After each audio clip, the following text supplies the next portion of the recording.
Hello guys, welcome back this channel. तो यार आज की वीडियो के अंदर हम द लायन किंग मूवी को एक्सप्लेन करने वाले हैं, जो कि जंगल की बेस्ट एनिमेटेड मूवी है और इस मूवी की IMDb रेटिंग 6.8 है। और ये मूवी एक जंगल के राजा यानी कि शेर पर बनाई गई है और इस मूवी का एनिमेशन इतना जबरदस्त है मानो जैसे कोई सच में ऐसी दुनिया है जहाँ पर जानवर बोलते हैं। तो मूवी की शुरुआत में हमें जंगल में बहुत सारे जानवर दिखाए जाते हैं जो कि किसी समारोह में जा रहे हैं और ये जहाँ पर इकट्ठे होते हैं वहाँ पहाड़ी पर एक शेर होता है जिसका नाम मुफासा है। और तभी मुफासा के पास एक बंदर आता है जिसका नाम रफीकी है। रफीकी मुफासा के माथे पर तिलक लगाता है। फिर मुफासा अपनी पत्नी शराबी और अपने बच्चे के पास जाता है और तभी हमें पता चलता है कि ये समारोह मुफासा के बेटे सिम्बा, जिसका अभी जन्म हुआ है, उसके राज्य अभिषेक के लिए है। फिर रफीकी सिम्बा को उठाकर पूरी प्रजा यानी कि सभी जानवरों को दिखाता है और कहता है कि ये हमारा अगला राजा है, सिम्बा। और सिम्बा को देखने के बाद जंगल के सभी जानवर काफी खुश होते हैं और इसके बाद हमें सकार को दिखाया जाता है जो कि मुफासा का भाई है। इसके पास एक पंछी आता है जिसका नाम साजो है, जो सकार को कहता है कि तुम समारोह में नहीं आए इसलिए महाराज मुफासा तुम्हारे पास आ रहे हैं। महाराज शब्द सुनने के बाद सकार थोड़ा जल जाता है और उस पंछी को खाने लगता है, लेकिन इतने में मुफासा यहाँ पर आ जाता है। वह उससे पूछता है कि भाई तुम समारोह में क्यों नहीं आए, लेकिन वह उसका कोई साफ तरीके से जवाब नहीं देता क्योंकि सकार खुद राजा बनना चाहता था। इसी बात को लेकर वह कभी भी मुफासा से सीधे मुंह बात नहीं करता था। और इसके कुछ दिनों के बाद हमें छोटे सिम्बा को दिखाया जाता है जो अपने पिता मुफासा को कहता है कि तुम जल्दी उठो, आज आपने मुझे जंगल दिखाने का वादा किया है। इसके बाद मुफासा उसे एक पहाड़ी पर लेकर जाता है और उसे कहता है कि जहाँ तक सूरज की रोशनी जाती है वहाँ तक हमारा इलाका है और मेरे मरने के बाद ये सारा इलाका तुम्हारा होगा, तुम इस इलाके की रक्षा करोगे। तो सिम्बा कहता है कि वह सभी पेड़ और सभी पौधे, और वह किसी काली पहाड़ी का जिक्र करते हुए कहता है कि वो काली पहाड़ी भी। लेकिन मुफासा उसे कहता है कि सिम्बा तुम उस काली पहाड़ी पर कभी नहीं जाओगे, तुम अभी तक बहुत छोटे हो। लेकिन वह कहता है कि मैं तो राजा हूँ, मैं कहीं भी जा सकता हूँ। लेकिन मुफासा उसे समझाते हुए कहता है कि नहीं, तुम अभी बच्चे हो, तुम्हें वहाँ पर अभी नहीं जाना। और इसके बाद ये दोनों जंगल में जाते हैं। तभी इनके पास साजू आता है और वह इनको जंगल की पूरी खबर देता है और मुफासा उसके साथ थोड़ी मस्ती करता है। फिर साजू इन्हें कहता है कि गौरव भूमि की तरफ कुछ लकड़बग्घे शिकार कर रहे हैं। तो मुफासा साजू को कहता है कि तुम सिम्बा को लेकर घर जाओ, मैं अभी आता हूँ।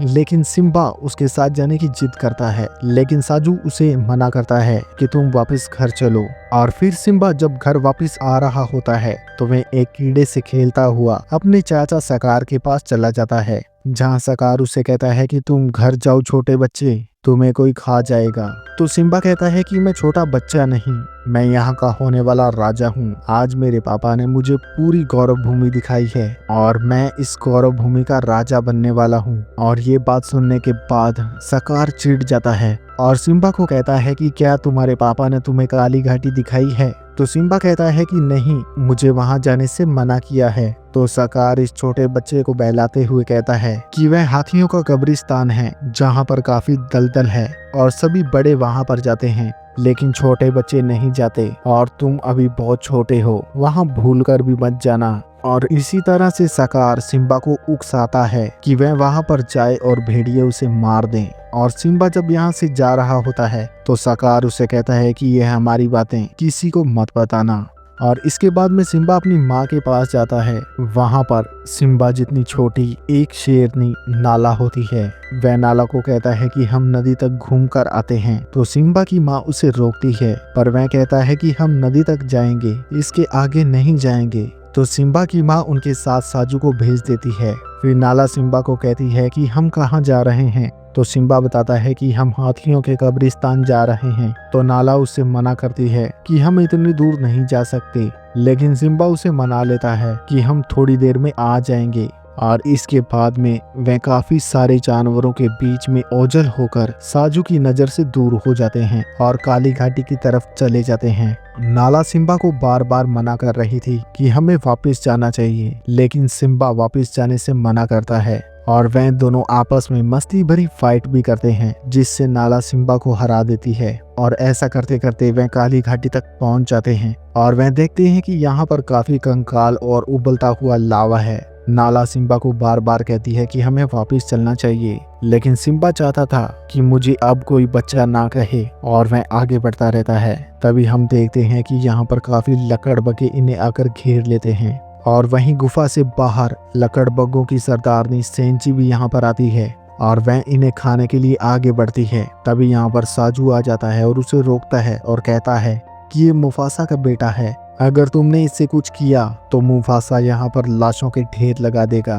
तो सेंजी कहती है कि लकड़बग्गों और शेरों की जंग तो हमेशा चलती आई है, लेकिन आज हमें मुफासा की नस्ल को खत्म करने का मौका है। तो सिम्बा और नाला अपनी जान बचाते हुए यहाँ से भागते हैं, लेकिन लकड़बग्गे इन्हें फिर से घेर लेते हैं और जब लकड़बग्गे इन्हें खाने के लिए आगे बढ़ते हैं तो इतने में यहाँ पर मुफासा आ जाता है और इन सबको मारकर भगाता है और सेंजी को कहता है कि खबरदार, अगर तुमने अब सिम्बा की तरफ कभी आंख उठाकर भी देखा। और फिर वे यहाँ से चले जाते हैं।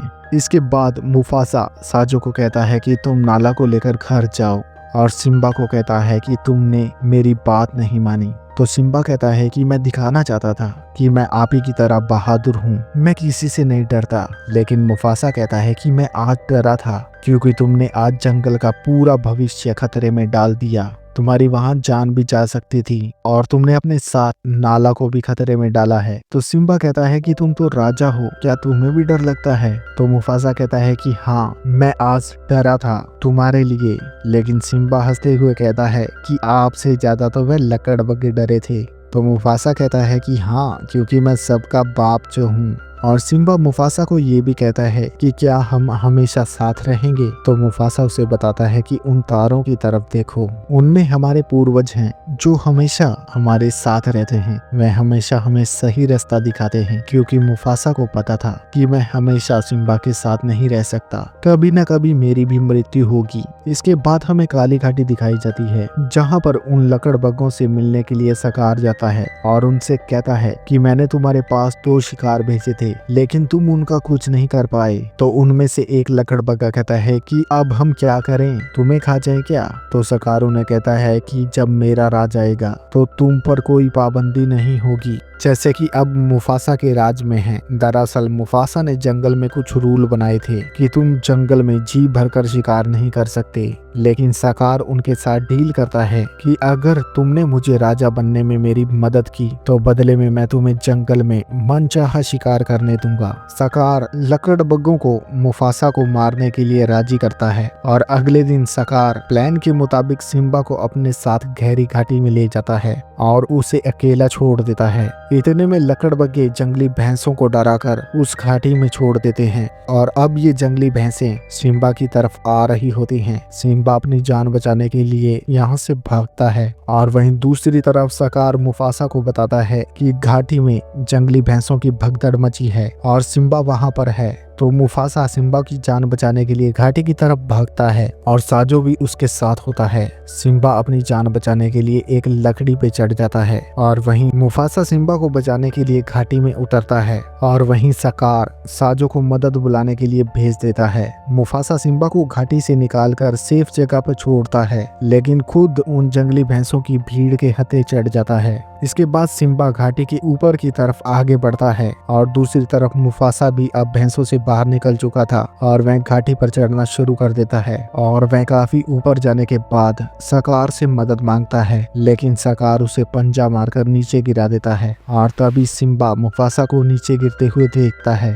और चिल्लाते हुए मुफासा के पास जाता है और देखता है कि उसके पिता यानी कि मुफासा अब इस दुनिया में नहीं रहे। तो वह वहीं पर सो जाता है। फिर वहां पर सकार आता है और सिम्बा से कहता है कि ये तुमने क्या कर दिया, तुम्हारी माँ तुझे क्या कहेगी, वह तुम्हारी तुम्हारे बारे में क्या सोचेगी? तुम्हारी वजह से तुम्हारे पिता की मृत्यु हो गई, अब प्रजा तुम्हें क्या कहेगी? एक युवराज ने राजा को मार दिया। मतलब सकार सिम्बा के मन में पूरी तरह से ये बात डाल देता है कि मुफासा के मरने की पूरी वजह सिम्बा है, और वह उसे कहता है कि तुम ये इलाका छोड़कर यहाँ से चले जाओ और भूल कर भी दोबारा कभी मत आना। इसके बाद में वह लकड़बग्गों को सिम्बा के पीछे भेज देता है कि तुम उसे मार दो, लेकिन सिम्बा कैसे न कैसे इन लकड़बग्गों से अपनी जान बचाकर यहाँ से भागता है और गहरी खाई में गिर जाता है। वह लकड़बग्गे सोचते हैं कि शायद अब सिम्बा मर गया है, इसलिए वह उसके पीछे नीचे नहीं जाते, लेकिन सकार को कहते हैं कि वह गिरकर मर गया था और हमने उसे खा लिया, लेकिन सिम्बा अभी भी जिंदा है, जो यहाँ से निकल जाता है।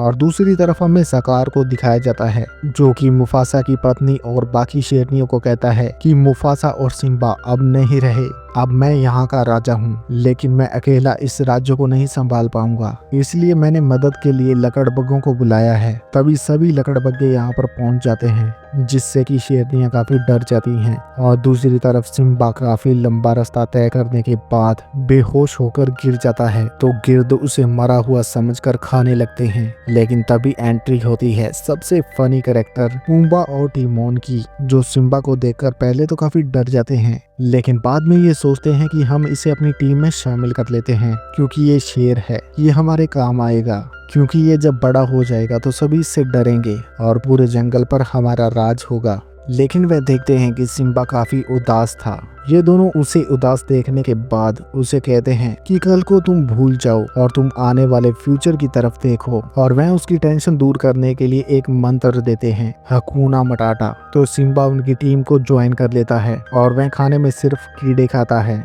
और देखते ही देखते सिम्बा काफी बड़ा हो जाता है। और दूसरी तरफ हम देखते हैं कि सकार लकड़बग्गों के साथ मिलकर हद से ज्यादा शिकार कर रहा है, जिससे सभी शेरनियां काफी नाराज हैं। वहीं नाला को दिखाया जाता है जो कि अब काफी बड़ी हो चुकी है। वह कहती है कि हमें इस तरह हो रहे शिकार को बंद करना होगा या हमें यहाँ से चले जाते हैं, लेकिन शराबी कहती है कि ये जगह हमारी है, हम इस जगह को छोड़कर कहीं नहीं जाएंगे। और तभी यहाँ पर सेंजी आती है। वह सिम्बा की माँ शराबी को बोलती है कि तुम्हें सकार बुला रहे हैं। फिर शराबी सकार के पास पहुँचती है तो सकार उसे कहता है कि तुमने मुफासा की वजह से पहले मुझे ठुकरा दिया था, लेकिन अब मैं यहाँ का राजा हूँ, तो अब तुम मेरे साथ रहो ताकि मुझे सभी का साथ मिल सके। लेकिन शराबी उसे ऐसा करने से मना कर देती है। और इसके बाद हमें नाला को दिखाया जाता है जो कि सकार की आंखों से बसती हुई इस इलाके को छोड़कर यहाँ से चली जाती है। और वहीं दूसरी तरफ हमें सिम्बा को दिखाया जाता है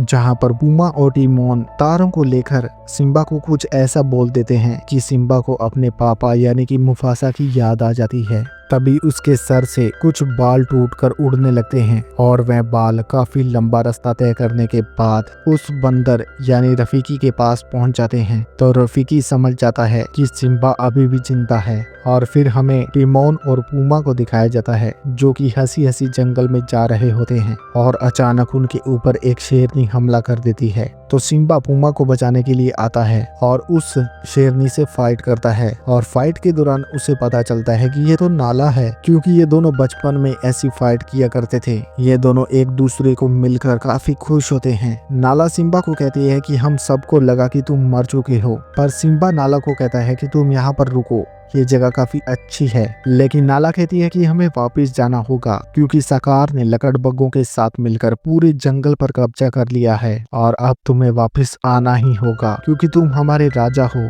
पर सिम्बा नाला को फिर से कहता है कि ये जंगल काफी खूबसूरत है, तुम एक बार इसे घूम कर देखो तो सही। फिर ये दोनों मिलकर जंगल घूमते हैं। जंगल घूमने के बाद नाला फिर से कहती है कि अब तुम गौरव भूमि में वापस चलो, लेकिन सिम्बा उसे मना कर देता है और कहता है कि अब ये मेरा घर है, मैं वहां नहीं जा सकता। तो नाला उसे कहती है कि क्या तुम काली घाटी की घटना की वजह से वहां पर नहीं जा रहे? तो सिम्बा उसे कहता है कि तुम उस घटना के बारे में कुछ नहीं जानती, तुम यहाँ से चली जाओ। लेकिन नाला कहती है कि सकार ने लकड़बग्गों से मिलकर पूरी गौरव भूमि को तबाह कर दिया है, तो सिम्बा कहता है कि मुझे फर्क नहीं पड़ता। तो नाला कहती है कि तुम्हें अपनी माँ के लिए वापस जाना चाहिए, लेकिन वह उससे कहता है कि हकुना मटाटा, जो होता है हम उसे बदल नहीं सकते। नाला सिम्बा की ये सोच सुनने के बाद काफी निराश हो जाती है और यहाँ से चली जाती है। इसके बाद में सिम्बा अकेला बड़बड़ाता है कि ये मेरा घर है, मैं इसे छोड़कर कहाँ जाऊँ। तभी यहाँ पर रफीकी बैठा होता है और वह सिम्बा को कहता है कि मैं तुम्हारे पापा को जानता हूँ। तो सिम्बा कहता है कि तुम कैसे जानते हो, मेरे पापा तो मर चुके हैं। पर रफीकी कहता है कि नहीं, वो अभी भी जिंदा है, मैं तुम्हें उनसे मिलवा सकता हूँ। और वह यहाँ से जाने लगता है। तो सिम्बा रफीकी के पीछे पीछे जाता है और फिर रफीकी सिम्बा को पानी में देखने के लिए कहता है। और जब सिम्बा पानी के अंदर देखता है तो उसे अपने पापा की परछाई यानी मुफासा दिखाई देता है और वह उसके साथ बात करता है, जिसमें मुफासा उसे कहता है कि मैंने तुम्हें कहा था कि मेरे बाद गौरव भूमि की रक्षा तुम करोगे। तो सिम्बा मुफासा की कही बातों से काफी मोटिवेट हो जाता है और सीधा नाला के पीछे भागता है और वह नाला को कहता है कि चलो हम घर चलते हैं। और अब गौरव भूमि पहुंचने के बाद सिम्बा देखता है कि गौरव भूमि को लकड़बग्गों ने पूरी तरह से खंडर में बदल दिया है। चारों तरफ कंकाल ही कंकाल पड़े हैं, सब सूख चुका है। और तभी यहाँ पर साजू आता है जो सिम्बा को कहता है कि आने में तुमने काफी देरी कर दी। और इतनी देर में वहाँ पर प्यूमा और टिमोन भी पहुंच जाते हैं, जो अपने आप से थोड़ा शर्मिंदा होते हैं क्योंकि उन्होंने सिम्बा को पिछला सब कुछ भूल जाने के लिए कहा था, लेकिन अब वह सिम्बा की मदद करना चाहते हैं और वह उसे फैमिली की तरह मानते हैं क्योंकि उनको पता था कि सिम्बा ने अभी तक कोई शिकार नहीं किया है और ना ही उसे फाइट का कोई एक्सपीरियंस है। और दूसरी तरफ हमें सकार को दिखाया जाता है जो कि शराबी से फिर से बोल रहा होता है कि तुम मेरी रानी बन जाओ, लेकिन शराबी उसे फिर से मना कर देती है, इसलिए वह शराबी को मारने लगता है। लेकिन इतने में यहाँ पर सिम्बा पहुंच जाता है और सकार को कहता है कि मेरी माँ से दूर रहो। शराबी अपने बेटे सिम्बा को देखकर काफी खुश होती है। वहीं सिम्बा सकार को कहता है कि कोई एक वजह बताओ जिससे मैं तुम्हें जिंदा छोड़ दूं। तो सकार कहता है कि मैं अब यहाँ का राजा हूँ। तो नाला कहती है कि अब तुम यहाँ के राजा नहीं हो, असली राजा वापिस आ चुका है। तो सकार सिम्बा को गिल्टी फील कराने के लिए उस काली घाटी का जिक्र करता है और कहता है कि सबको बताओ वहाँ पर क्या हुआ था, जिससे सिम्बा एकदम चुप हो जाता है। तो सकार कहता है कि इसकी वजह से हमारा राजा जिंदा नहीं है, ये हमारे राजा का हत्यारा है। लेकिन सिम्बा कहता है कि नहीं, वह सिर्फ एक हादसा था। सकार सिम्बा को नीचा दिखाने के लिए बहुत कुछ कहता है और धीरे धीरे उसे पहाड़ी से नीचे गिराने की कोशिश करता है। और सिम्बा जब पहाड़ी से नीचे गिरने वाला होता है तो आसमान से बिजली से नीचे आग लग जाती है। तभी सकार सिम्बा को पकड़ते हुए कहता है कि बिल्कुल ऐसा ही डर मैंने तुम्हारे बाप के चेहरे पे देखा था, असल में मैंने ही तुम्हारे बाप को मारा था। इतना कहते ही सिम्बा को गुस्सा आ जाता है और वह सकार को पकड़ लेता है। और तभी शराबी समझ जाती है कि सकार ने हमें झूठ बोला था कि वह काली घाटी लेट पहुंचा था। तब तक मुफासा की मृत्यु हो चुकी थी, लेकिन अब ये बोल रहा है कि ऐसा मैंने मुफासा की आंखों में देखा था। तो इन्हें यकीन हो जाता है कि सकार ने ही मुफासा को मारा है। और फिर सकार लकड़बग्गों को उनके ऊपर अटैक करने के लिए कहता है तो सभी लकड़बग्गे उनके ऊपर अटैक कर देते हैं। और इन लकड़बग्गों का मुकाबला करने के लिए प्यूमा, टिमोन, रफीकी, नाला और बाकी शेरनियां मिलकर करती हैं। तो लकड़बग्गे यहाँ से भागना शुरू कर देते हैं। इसी बीच सकार भी यहाँ से भागने की कोशिश करता है, लेकिन सिम्बा उसके पीछे चला जाता है। तो सकार सिम्बा से माफी मांगते हुए कहता है कि मुझे माफ कर दो, लेकिन सिम्बा कहता है कि तुम माफी के लायक नहीं हो। तो सकार कहता है कि मैं लकड़बग्गों की बातों में आ गया था, उन्होंने मुझे उकसाया है और ये लकड़बग्गे वहाँ पर सुन रहे होते हैं। सिम्बा फिर भी सकार को माफ कर देता है और कहता है कि यहाँ से भाग जाओ और लौटकर वापस कभी मत आना। लेकिन सकार उसके साथ एक बार फिर से धोखा करता है और वह उसे पहाड़ी से नीचे गिराने की कोशिश करता है, लेकिन इस बार सिम्बा सकार को नीचे गिरा देता है। लेकिन सकार गिरने के बाद भी बच जाता है। तभी यहाँ पर लकड़बग्गे आ जाते हैं और सकार ने लकड़बग्गों के साथ भी गद्दारी की थी। तो लकड़बग्गे उसकी इस गद्दारी की वजह से उसे खा जाते हैं। और इसके बाद हमें मूवी के अंत में वैसा ही सीन दिखाया जाता है जो मूवी की शुरुआत में था। इस बार सिम्बा और नाला को एक बच्चा हुआ है जिसका ये राज्य अभिषेक करते हैं और इसी के साथ इस मूवी का अंत होता है। तो आपको ये मूवी कैसी लगी कमेंट बॉक्स में जरूर लिखेगा। अगर वीडियो अच्छा लगे तो वीडियो को कर देना लाइक और इस मूवी के सेकंड पार्ट के लिए चैनल को कर देना सब्सक्राइब। तो मिलते हैं फिर नेक्स्ट वीडियो में, तब तक के लिए गुड बाय।